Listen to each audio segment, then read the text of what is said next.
morning, podcasters. Today is Thursday, July 16th, 2026, and today, keep it, dump it, or change it. We're putting podcasting's most common habits on trial, forcing everyone to pick a side before defending everything from video to ratings, reviews, and more.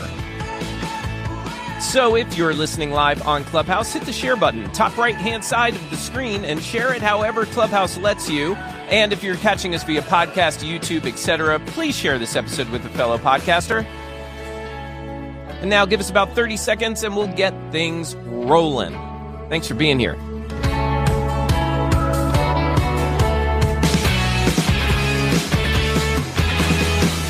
The Podcasting Morning Show is powered by Ironic Media, helping podcasters launch, polish, and grow great shows. And by Content Creators Accountant, helping creators build real business behind their content.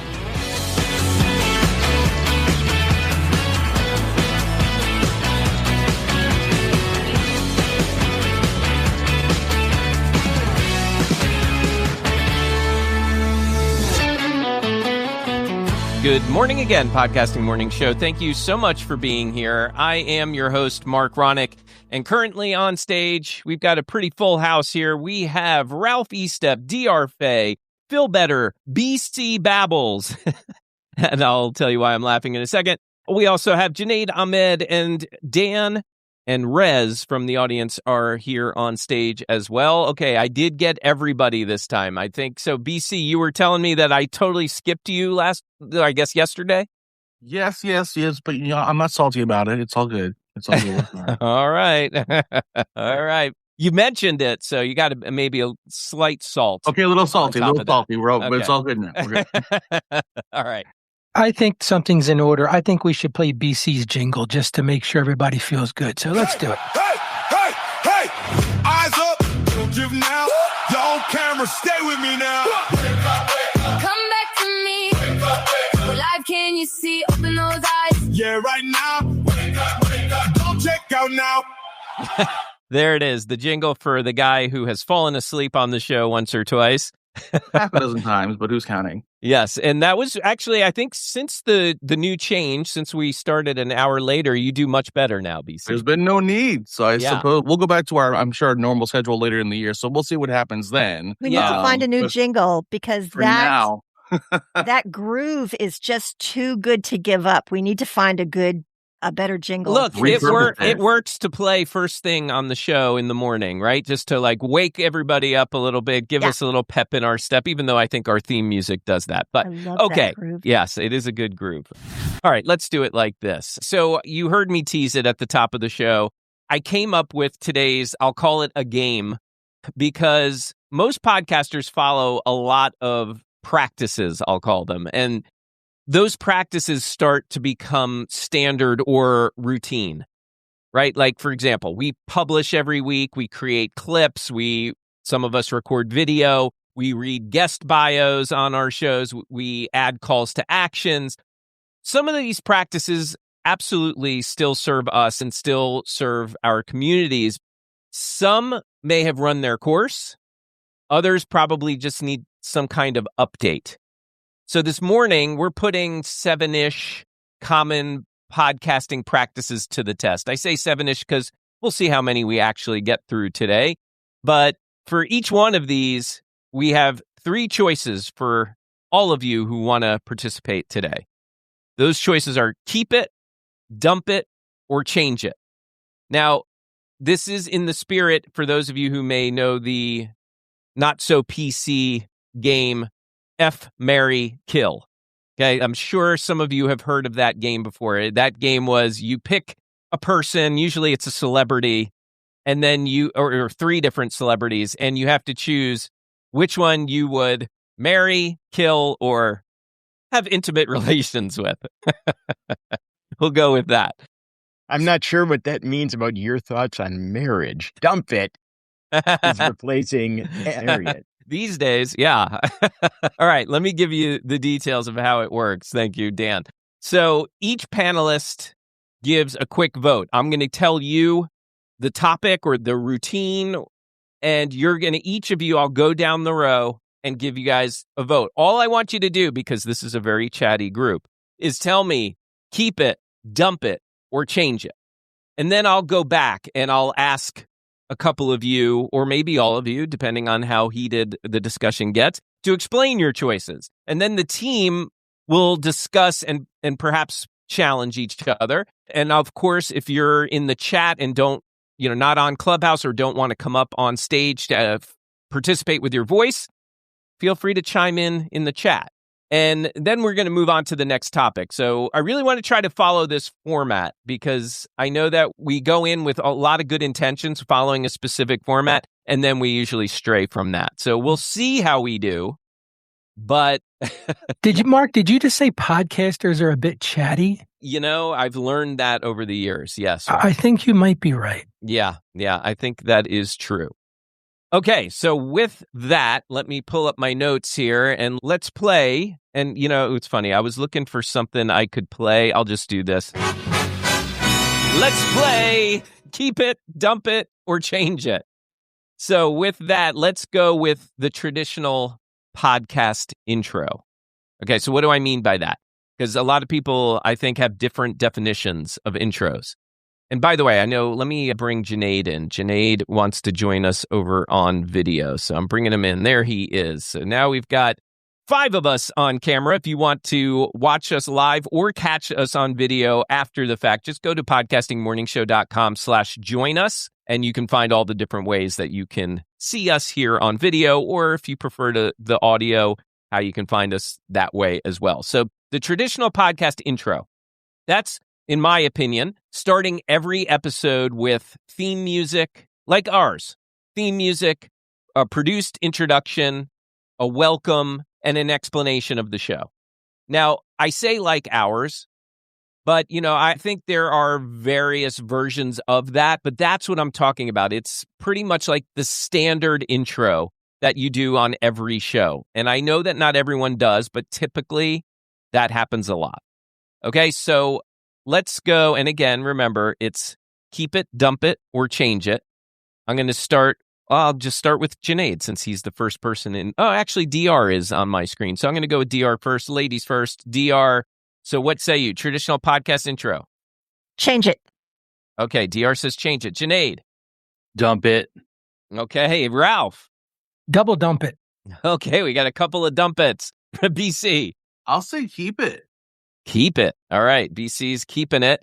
So now we've got at least one for every category. Oh, here comes Sid. All right. And I'm going to Phil Better. Phil. Change it. Okay. Phil says change it. Phil, for some reason, I have a vision of you laying in your bed right now. Am I right? Will not confirm or deny said vision. Mark, why are you imagining him laying in bed? It was the sleepy voice. I heard the sleepy voice, and I'm like, he's got to be in bed. All right, Dan, what say you? Keep it. And Rez, do you want to play along? 100% keep it, Mark. 100% keep it. That an emphatic keep it. Sid Meadows, welcome. How about you? I'm going to say change it. Okay, change it. I feel like that's the leader right now. I should be keeping score, and I'm not. And we also have Nikki, a.k.a. Tide Tutoring. Nikki, do you want to play along? Absolutely. What say you? Keep it, change it, dump it? I say keep it. Okay.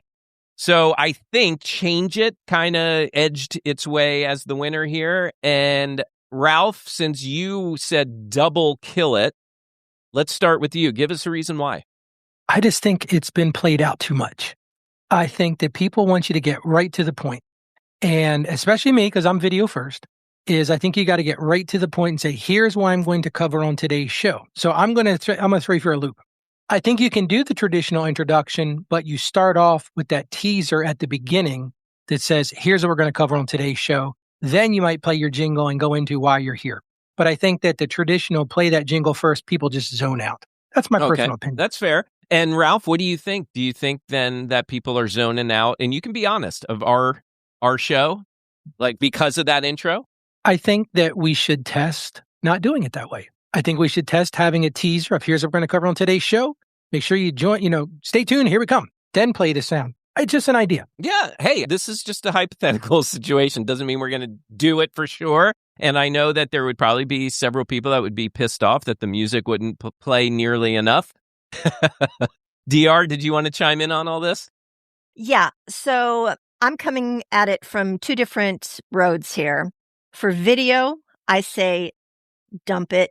But for audio, I want to keep it, but I want to really shorten it. I mean, I used to have a client that used to go into the introduction of her guest. Well, she likes walks on the beach and crocheting, and oh my God, it was horrible.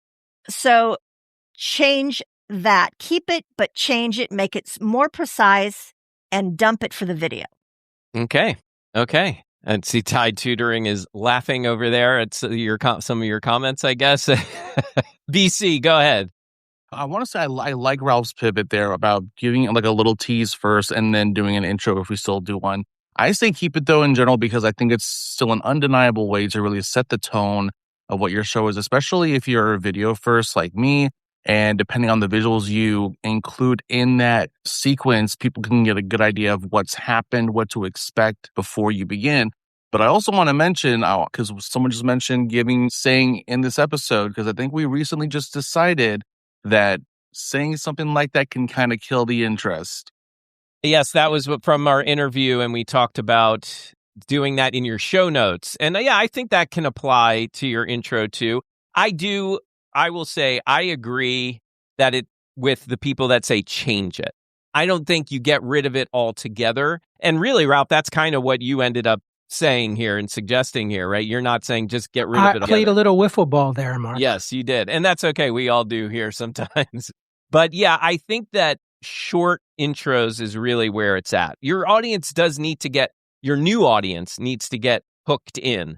Right. And I think if you're just going to dive into the episode with no intentional start, right, to really set the table for the audience, I think it feels a little empty. It might fall a little short for a new audience. I think if you've got an established audience that keeps coming back every week or what have you, then yeah, maybe you could get away with just diving in.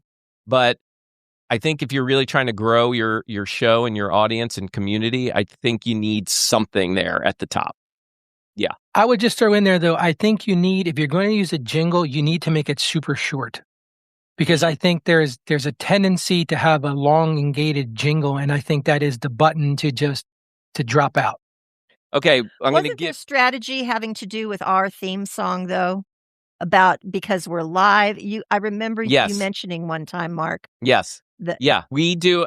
That's why sometimes I will say here on the show, do as I say, not as I do, right? Because yes, we are a podcast first. I consider us podcast first, but it's actually, maybe it's side by side. I don't know that I have a clear first, because yes, I consider us a podcast first, but we're a morning show and we like to go live, right? We like to do it like a morning show does it. So that live component is just as high of a priority to me. And yeah, those longer intros feel a little more appropriate on video to me for some reason. Yeah, for some reason, it's just with the music, the fanfare a little bit, it just makes it feel more like a morning show to me. Rez has a comment. Yes, I saw that. Yeah, okay, I'm going to go to Rez and Janaid. So first I'll go to Rez, and then Janaid will have the final word, and we'll move on to the next one. Go ahead, Rez. Yeah, I think for me, it's my favorite thing to do. It's like your tagline. It's like it gives your episode a consistent identity. It reminds listeners what they're watching. I just think it should be something that you're proud of. Yeah, every episode. It's part of your branding. Yeah, exactly. Yeah, I'm with you there, and that's why I think I'm with the consensus. I think if you're doing long intros, and what's a long intro, right? What's a long intro? I think if you're going honestly beyond 30 seconds, that's probably nowadays a little too long for my taste, for my recommendation. Did you see Tim's comment that he just made? Share it. Yeah. My intro used to be 3 minutes, but I've cut it down to 15 to 30 seconds. Yeah. Because I had an audience member tell me it was too long. Ooh. I appreciate that you're listening to your audience. And that can be a trap too, right? Because it's easy, at least for me, it's easy if I get one piece of feedback where a listener says, I don't like this. Even if they're doing it constructively, it gets in my head. And yes, they might be representing a portion of your audience, but is that the majority that this person's representing? I think just make sure that if you're going to make a change because of one person, make sure you're doing a little research first to make sure that's maybe not the only person that doesn't like what you're doing. And Mark, actually, your head is a little different than most other heads because of the ADHD thing. Well, yes, that's true. But where are you going with that? I'm not sure. Where is your You said head? it gets in your head and you can't get it out. It's Yes, because yes, of that. that's true. I could get hyperfixated on that. No. Yes, yeah. Tide, I think you had something. I know I said Janae is going to have the final word, but I'm going to check in with you first.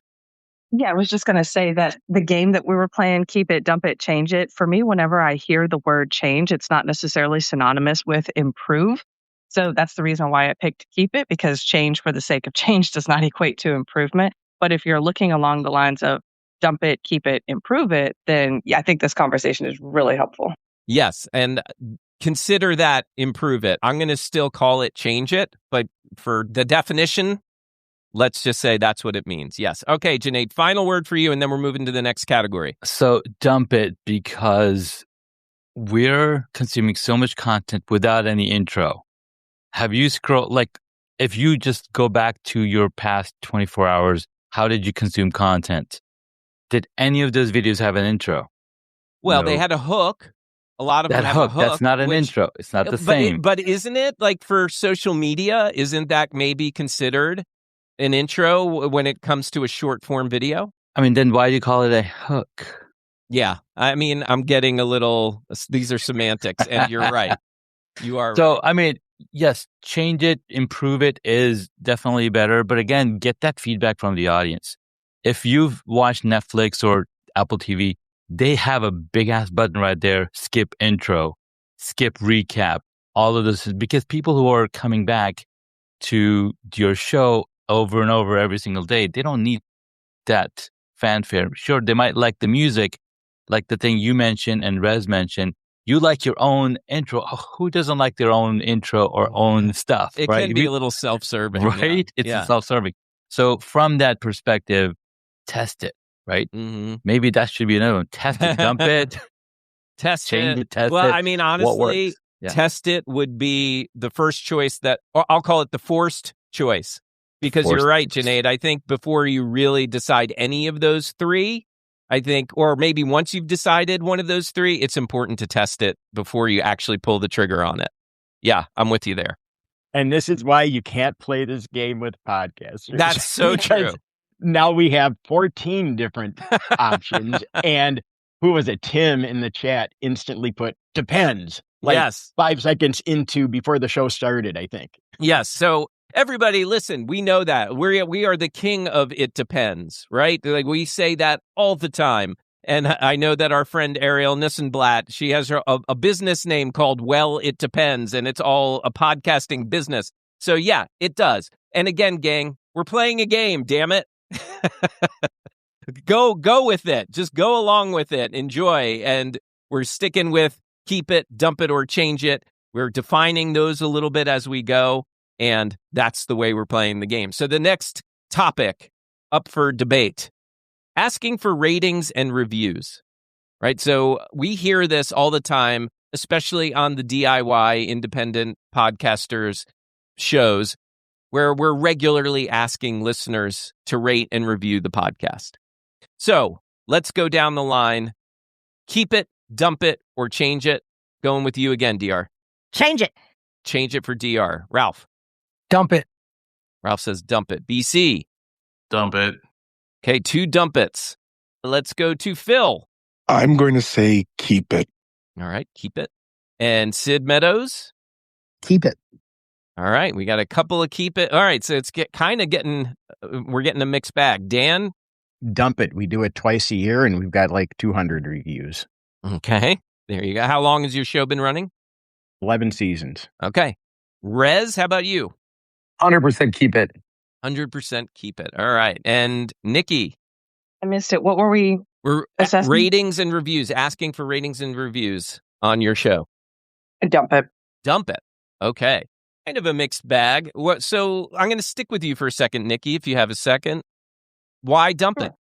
For me, it comes across as desperate. I have supreme confidence in everything that I do, and I have supreme confidence in my podcast. So if I ask for something, it's not coming from, oh, please do this for me. And I feel like sometimes it can come across that way in most cases, not necessarily in yours, but just in when I watch YouTube videos, they come across as like very desperate, like, please follow me, please subscribe, and please do this and please do that. And they might not have to say please, but it still gives that energy. I just don't like it at all. If I want to subscribe, it's because I know that you too are supremely confident in what you do. I've really liked your content and I don't want to miss it.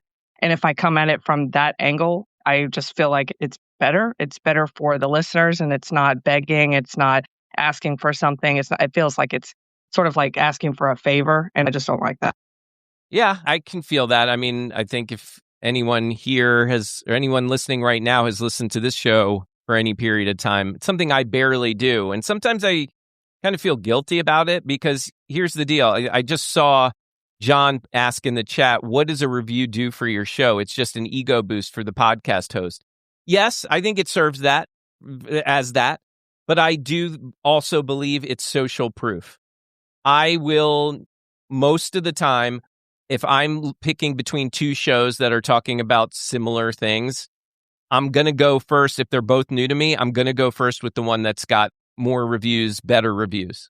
That's going to be the deciding factor for me. If they are apples to apples, right? Like it's not about the guests. It's just, they're evenly matched except for the ratings and reviews. I'm going with the one that's got more reviews and better reviews, just like I do when I'm shopping on Apple.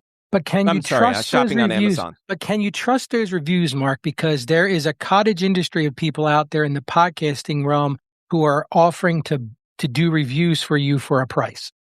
Yeah, I mean, that's fair too. And I think what I like, example, if I'm shopping on Amazon, I don't just look at the overall 5-star reviews. You know, I don't see if it says, okay, 4.6, I'm in. I mean, that is step one, right? And that's the same for a podcast. If I see it's got a high review rating, I'm like, I'm in. But I'm not going to hit play yet. I'm going to then go and read some of the actual reviews. And if they feel genuine to me, that's going to be enough for me. I know that there are people out there that are paying for phony reviews, and I'm just doing my best to make that discernment and make my choice accordingly. Anyone else want to chime in here? You know, yeah, and DR, you and I were talking right before the show, and I was asking you, because I know you listen to a lot of the big name podcasts as well, like Conan O'Brien, like Good Hang. And Good Hang is a newer show for me as far as regularly listening, so I couldn't remember. But like my overall feeling, my impression is most of these big name people don't ever really ask for ratings and reviews. Right, but you just said big name. They don't have to. They don't have to adhere to any of those quote unquote rules that us indie people have to. For instance, SEO, AEO, all of those things, they don't have to do that. They have big budgets. They can advertise. They have mounds of, people to advertise for them. And there's one other thing that I'm coining this phrase. So if you ever hear it, you know it came from me. And I call that ECO. And that is eye-catching optimization, which it's a direct correlation to your title and your cover art. And, think of the Beatles' White Album. They're the Beatles. Who gives a damn? I mean, it's the Beatles. I'm going to buy the White Album. Mm. So it's the same thing with these big name podcasters. They don't have to adhere to any of that stuff. Yeah.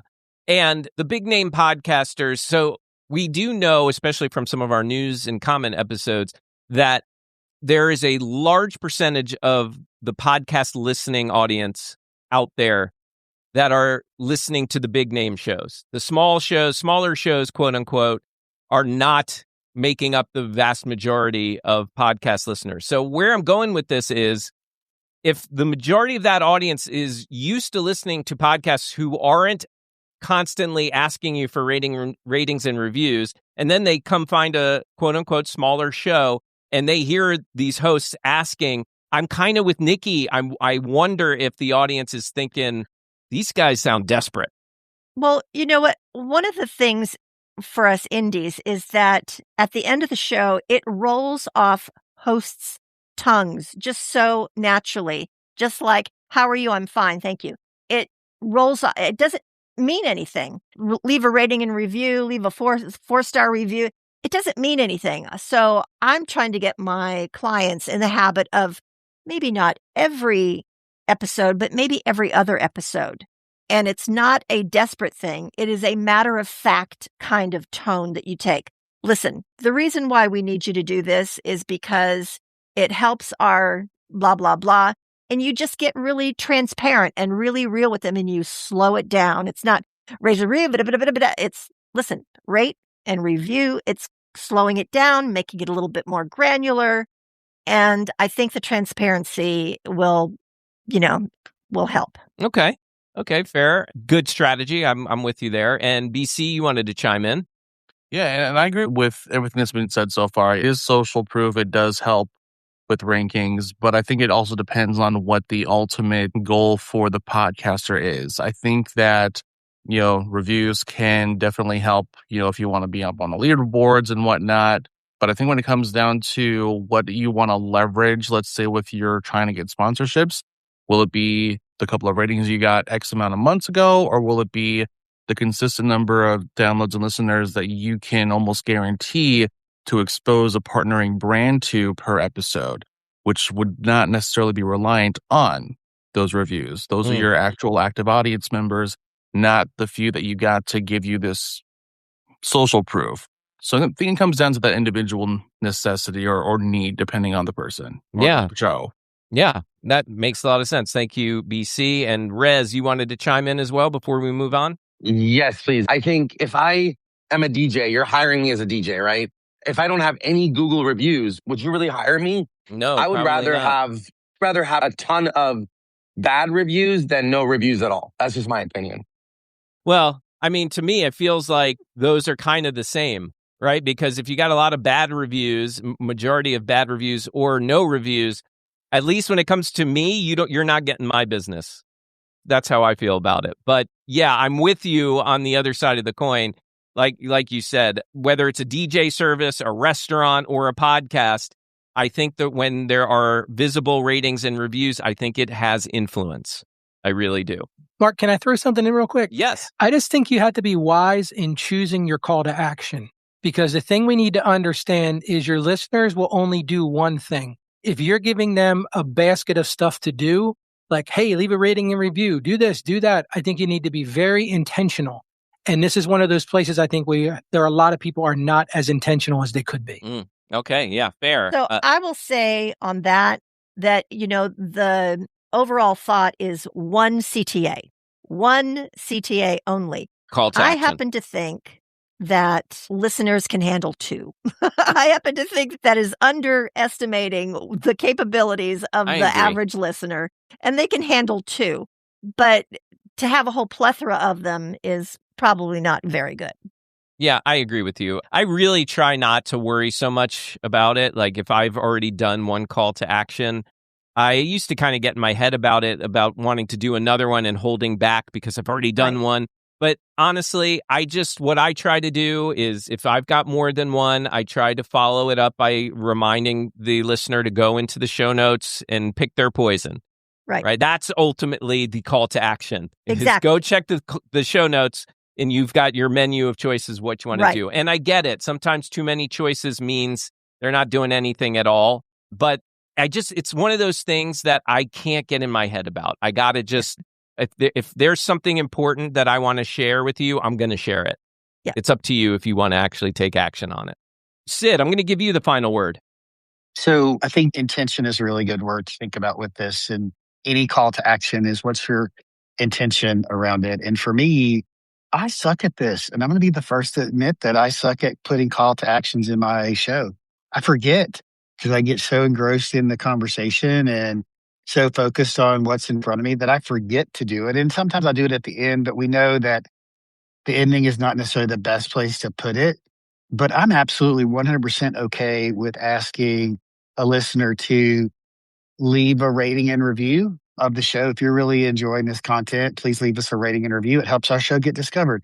For me, that's about it. When I say it, that's about it. I did have a listener who I had coffee with in Chicago a few weeks ago said, how can I, he's been a long-time listener. He said, how can I support this show? And I said, that's a really great question. Thank you for asking it. And I said, the best way that you can support this show and support me, because he framed it, how can I support you?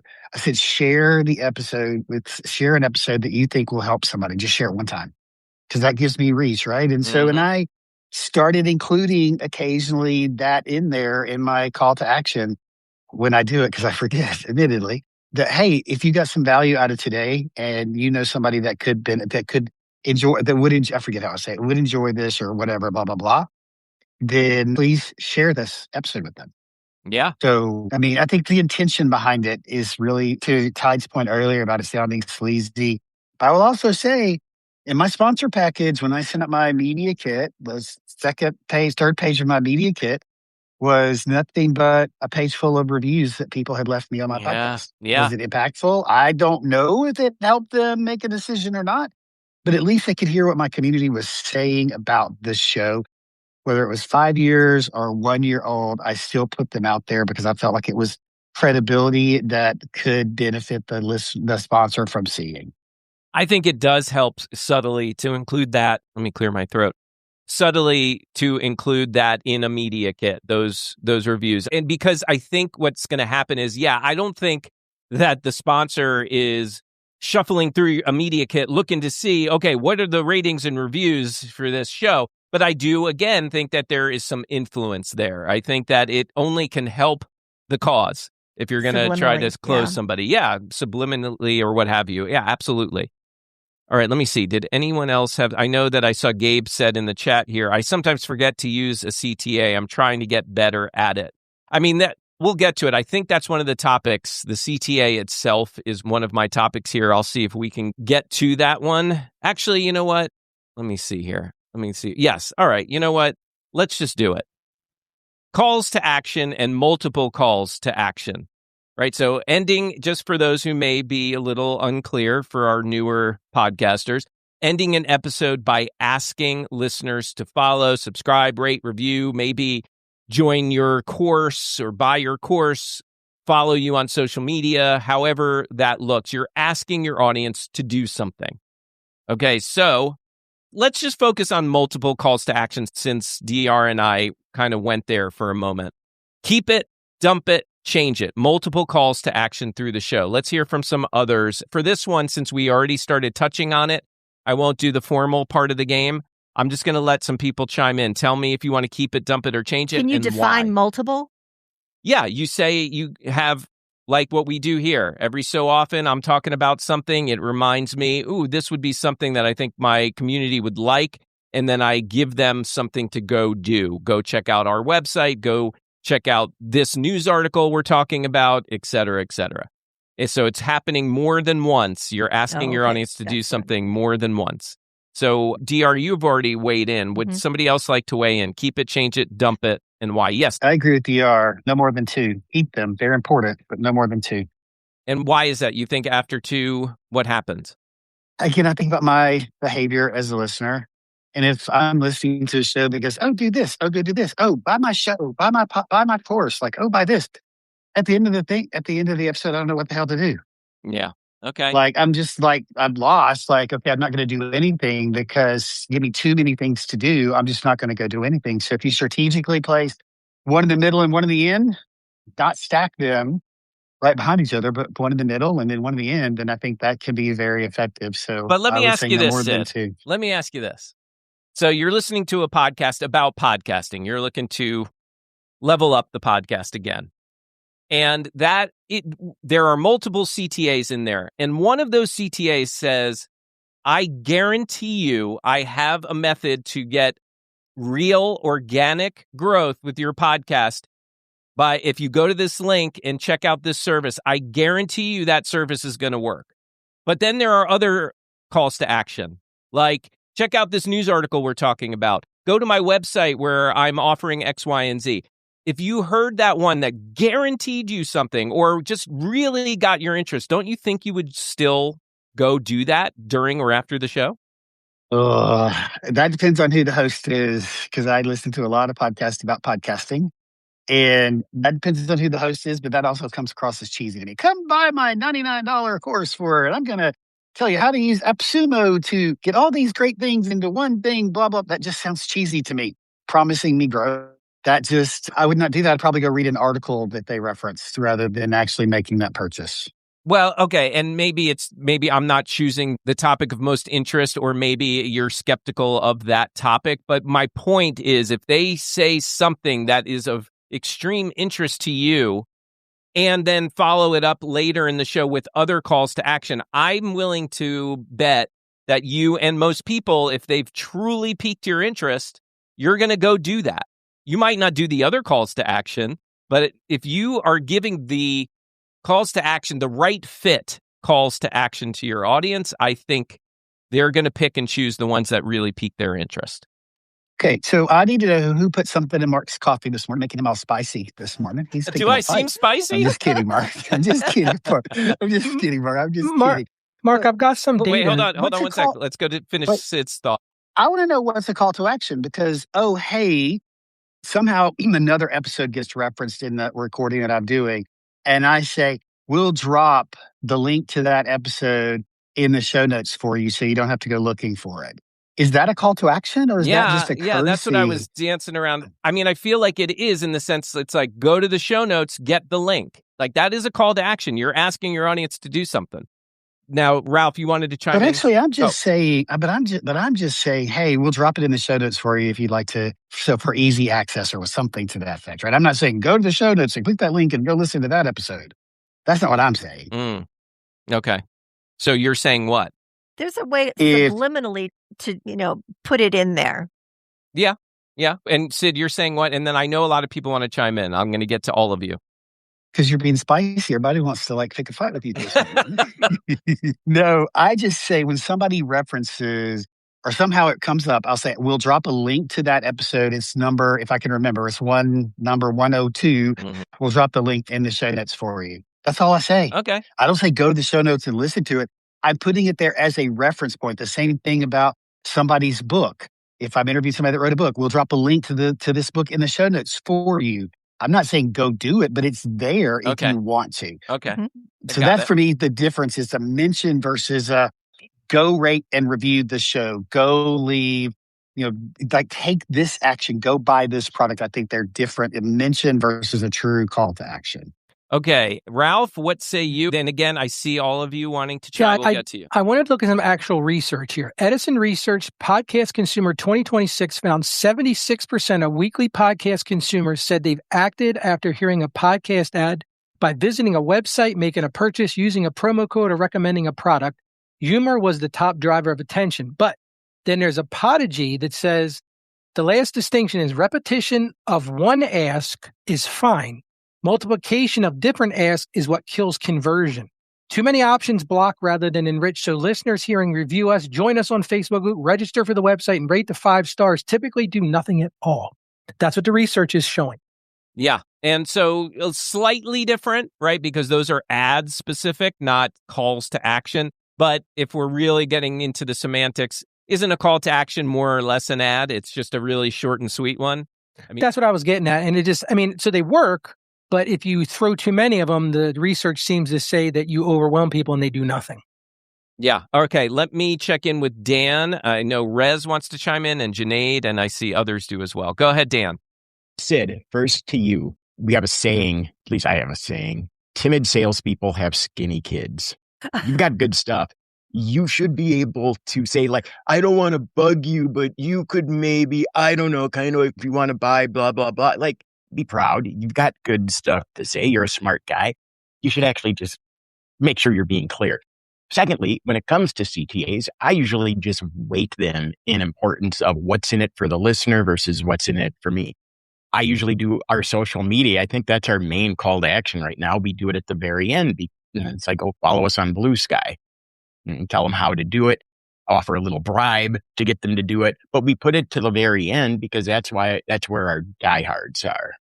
As far as just the other calls to action, you said it, what did you say? Do it incognito mode. Just organic.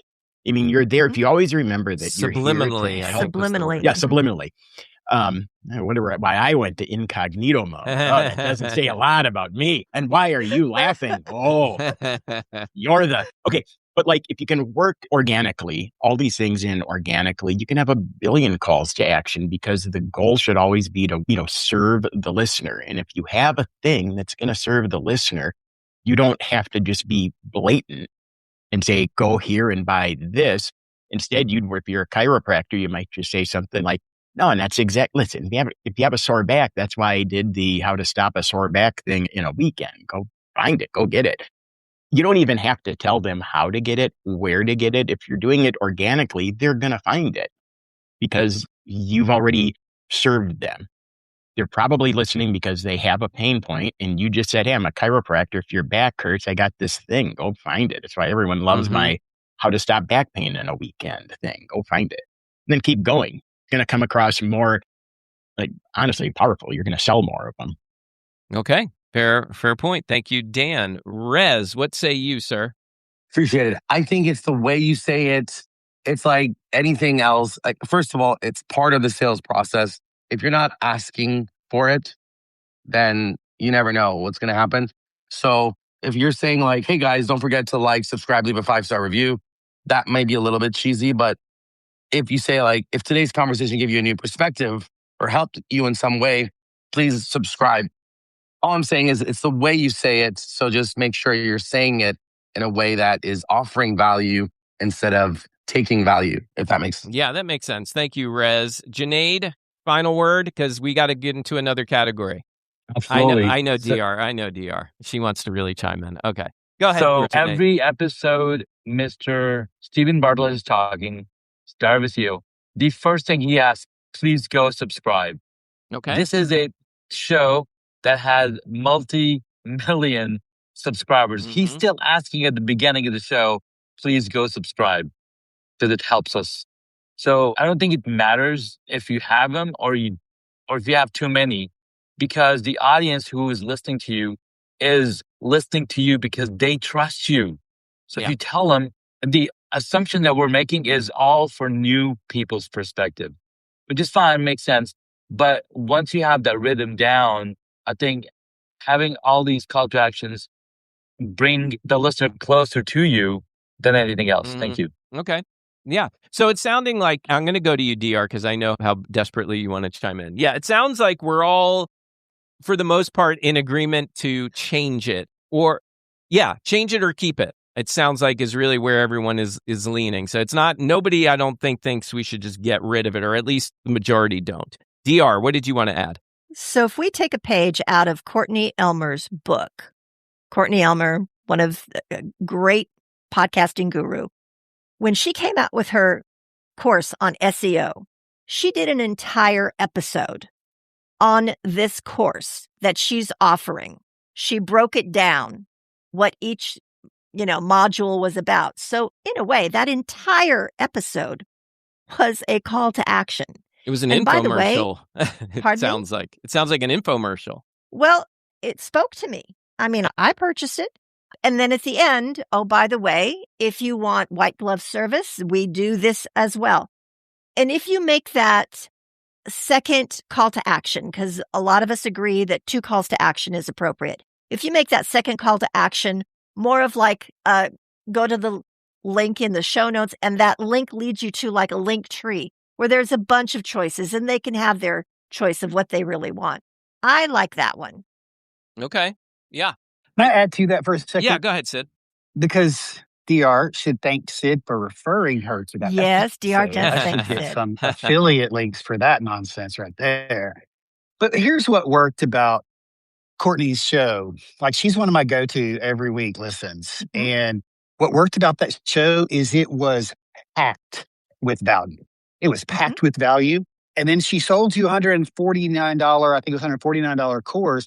And she promised you 45 minutes course, and it was 45 minutes. And she promised you X, Y, and Z, and it worked because I did the work to go along with it, and it worked.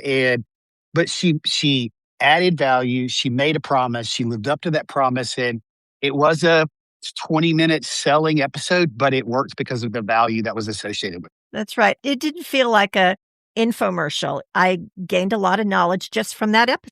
Okay, yeah, fair enough. I'm just making a note here. Sorry for my pause there. I'm making a note that I need to get Courtney on the show. We've had some back and forths positively. It's just we haven't been able to coordinate well yet. So hopefully this will be a sign that we can make this happen and get her on the show.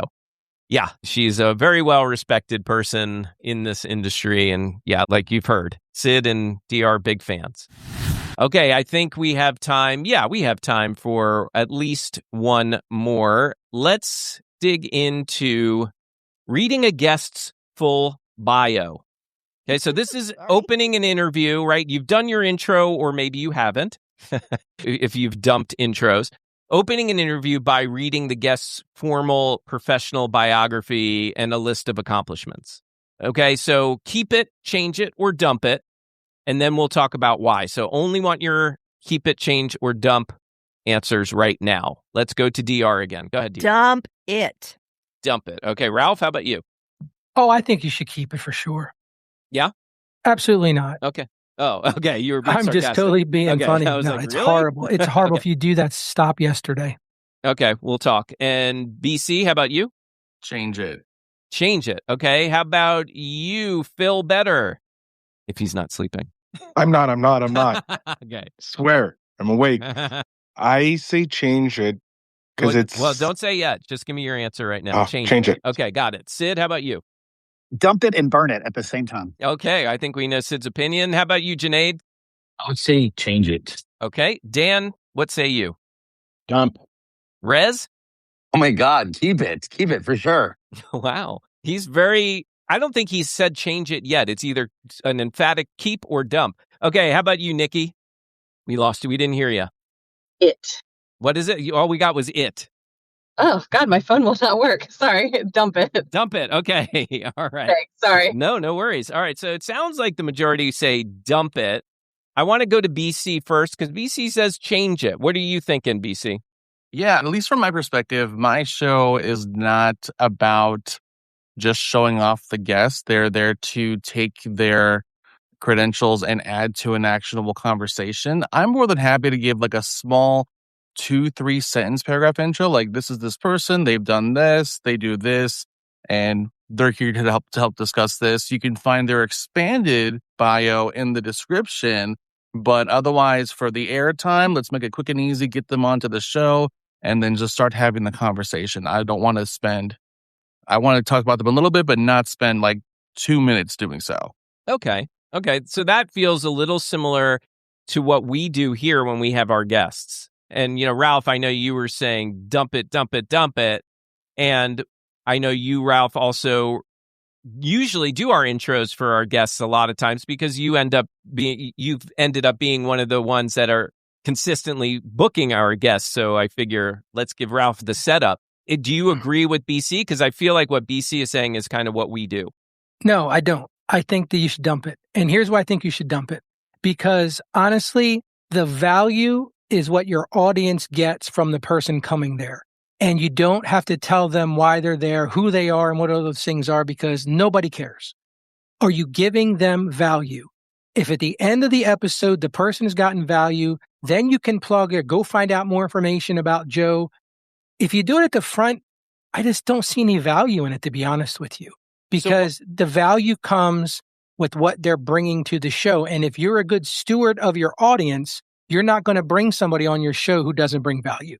Okay, I do hear you loud and clear. And then my question is, why does, say, I love them, like them, or indifferent doesn't matter. Why does a late night talk show host like a Jimmy Fallon, for example, when every guest is about to come onto the stage, he does some kind of intro. And for the most part, we all know who the guest is already, right? Because they're always celebrities. They're famous people. I think that's just a sacred cow. They've always done that. So that's what they're going to do. And I don't think they're thinking outside the box, to be blunt with you. If I'm listening to a podcast and somebody is pontificating about somebody's bio, I'm like, this person doesn't know anything, because I want to hear what they have to say. I want to hear the value for me. You want to put a bio at the end? I could almost buy into that, but I want to hear value from the start. Like when I go on other people's shows, I want to deliver value in the first minute. Here's something that you didn't know before you tuned in today that you're going to be able to take and use. I think that's where the value is. So, Ralph, what happens if, so let's say you're going to purchase some new software, okay? And I say to you, Ralph, here's this, the commercial is, here's the software. It's going to help you with your podcast. Are you going to buy it? No, but I would say you do a better job if here's why it's going to help you with your podcast. Okay. So the guest is going to bring the here's why. They're going to bring the receipts. Mm-hmm. Okay. I like that. So that's what I'm saying. I think that your guest brings the receipts. The receipts equal the bio, and it's much more valuable than that. Because if you have to tell about everybody, well, here's what I've done, here's what I did. Okay, who cares? What is the value for me? We're living in a culture right now. People want to know what the value is for them in 30 seconds. If you don't deliver that, they're tuning out. So, Ralph, it's sounding then to me, honestly, and you can correct me, but it's sounding more like change it is your answer because you're suggesting, at least what you just said, it's important to at least tell the listeners why you have this guest on. No, I don't think so. No. I think it'd be fair to say, I'll give you a great example. Today, we're joined by Sam Sethi, who's CEO of True Fans. All right, Sam, what do you got for us today? I think that's enough of an intro. And then let Sam go into, here's why I'm here, here's what I'm proposing, here's what I'm doing, and here's the value you get from it. I think it's that simple. Mm-hmm. I feel like, so I respectfully slightly disagree with you because I do believe it's change it, and I believe it's short and sweet. I think it's courtesy to let the guests know, to let the audience know why you've chosen this person. Like, who is this person? Why are they there? But I want to be very clear. I can't stand it when bios are read. I cannot stand it. I will either tune out or skip. You're right, Mark. And some of the most, quote, accomplished people in podcasting, I tune into their show and they're reading bios and I'm like, what are you doing? Yeah. It just doesn't work. You and I don't disagree that much. Right. I think that change it, make it very minute, make it small. But again, I go back to, Mark, if your audience trusts you, you don't need to tell them why the person's there. They are going to trust you because Mark Ronick has Ralph on the show. Ralph is bringing receipts. I don't need to tell the audience why I'm here. That's just my personal view.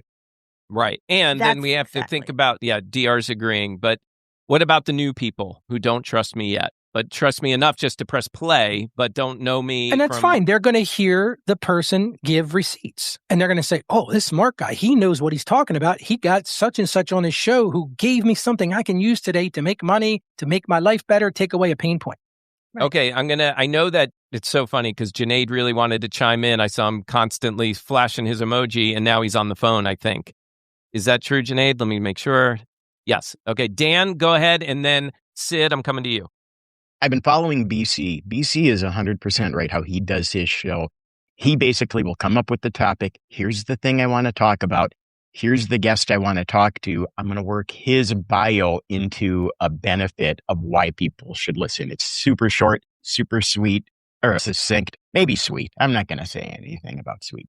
But, right, he just gets to the point, and it's like, basically, it's kind of what Ralph is saying, too, but you need to introduce the person, but you definitely don't need to read the bio, because even half of the time, they don't want you to read the bio, because they're bored with it, and they're never going to share it. So you always want to take something that you can turn into something super unique, so the guest is going to want to share that episode, but then also pays off immediately for your audience.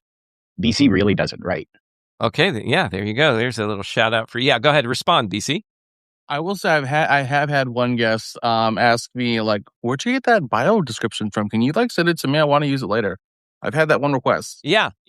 I've had guests back in the day when I did longer bios or clients, even I've seen this happen on occasion, as much as I try to get them not to do a long bio.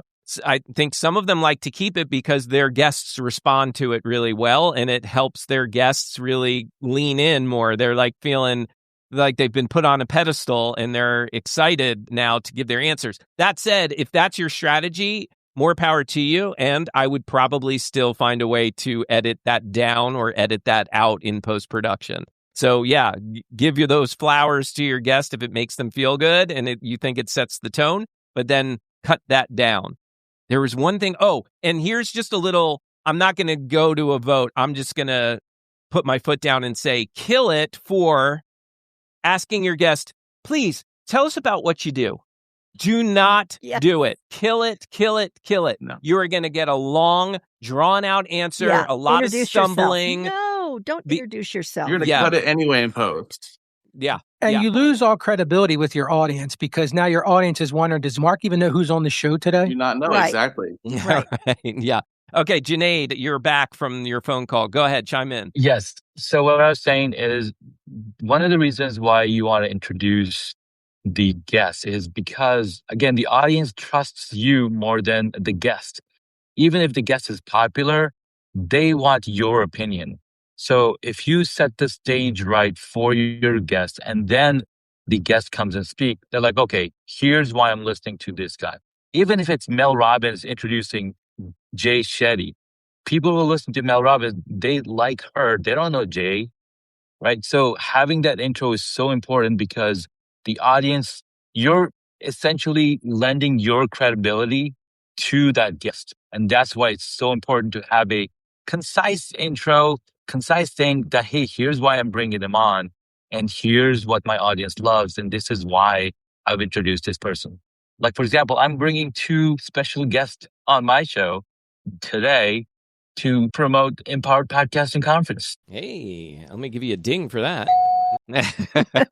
Yes, I knew about that because I was trying to coordinate a meeting with my business partners, and they're both, and separately, individually, I was talking to them about day and time, and I asked them about today, this afternoon. They both said, no, I'm meeting with Junaid. I'm doing his show. And I'm like, wait, how is that? I didn't even know. I wasn't invited, although I just saw on my LinkedIn that you had invited me as well. But they are 2 separate interviews. I get it. So look, I think, and I still want to hear from 2 more people, and then we got to wrap up here. But I think what I'm hearing most is there should be an intro, but we really want to make it short and sweet. And we want to make it sound like we know who this person is, even if we don't. Right? We don't want to sound like, hey, they're new to me, just like they're new to you. I like my audience to feel like I know my guest. And I hope that you have seen me demonstrate that. When I try to be as comfortable, as much as myself as I can be with a guest, because I think it portrays to my audience that I've got some kind of relationship with the person, even if I don't. All right, so I want to go to Phil, because Phil, you were going to give us your reason and I stopped you, so I want to hear that reason. And then I'm going to give Sid the final word here. So Phil, why did you give your answer? And please remind me what your answer was for the guest intro. I say change it because if they're giving you their bio, that's the high points. That's their things they want to show off, and they're promoting it. And that's probably not, as Ralph has continually said, it's what value are you giving your audience? So you need to take that bio and you need to change it and word it in a way that will be beneficial and show the value of having this guest on. Now, I know Ralph mentioned like having the guest show the value right away. Sometimes I prefer knowing who the hell is going on a podcast. Like there's a few podcasts that I'm subscribed to. I don't listen to all the time because their guests don't interest me, but I love hearing the intro that the host reads so that I can be like, oh, this guest is someone interesting to me, because I'm not going to spend the time jumping into the show notes looking. I'm not someone who reads show notes. I want to get straight to the point. So I think taking the bio they give you, changing it up into an interesting intro for the guest, like BC said, 2 to 3 sentences, make it quick, but demonstrate the value that this guest has, but don't read their bio word for word. It's nothing but PR. Yeah, so to sum up what Phil's saying, it depends. And ask your audience. I mean, I know you didn't directly say that, but look, everybody's different, right? Like Ralph is emphatically like, no, you can't do that. It's boring. Your audience doesn't care. But then we have somebody like Phil who's like, well, that's something I care about as the listener. I like to lean in and hear who my guest is about. So that's why it depends. And that's why ultimately it's important to communicate with your audience. That's what it comes down to. Sid, I'm going to give you the final word if you still have it. Yeah, I do.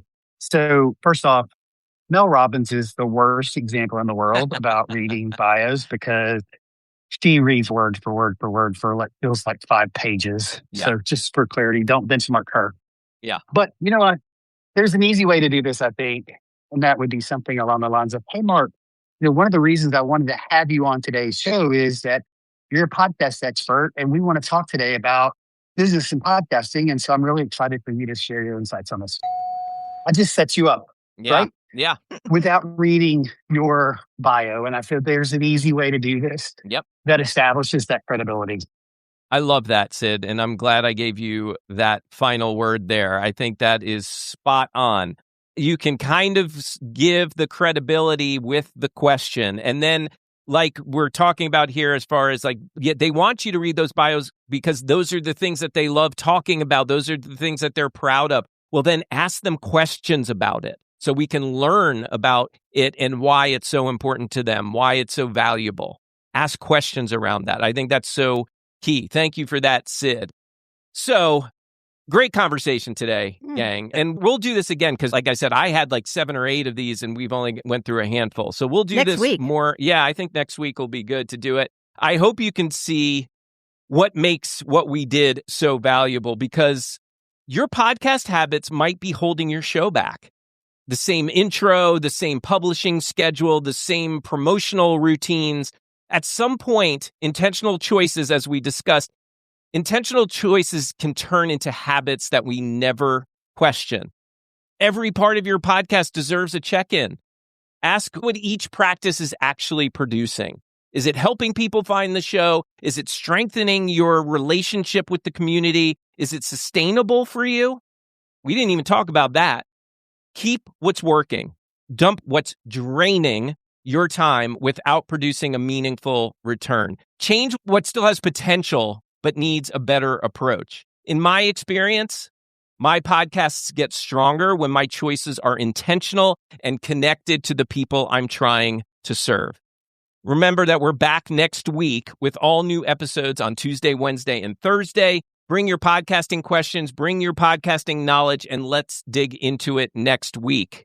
And until then, make it a great day, everybody. Take care.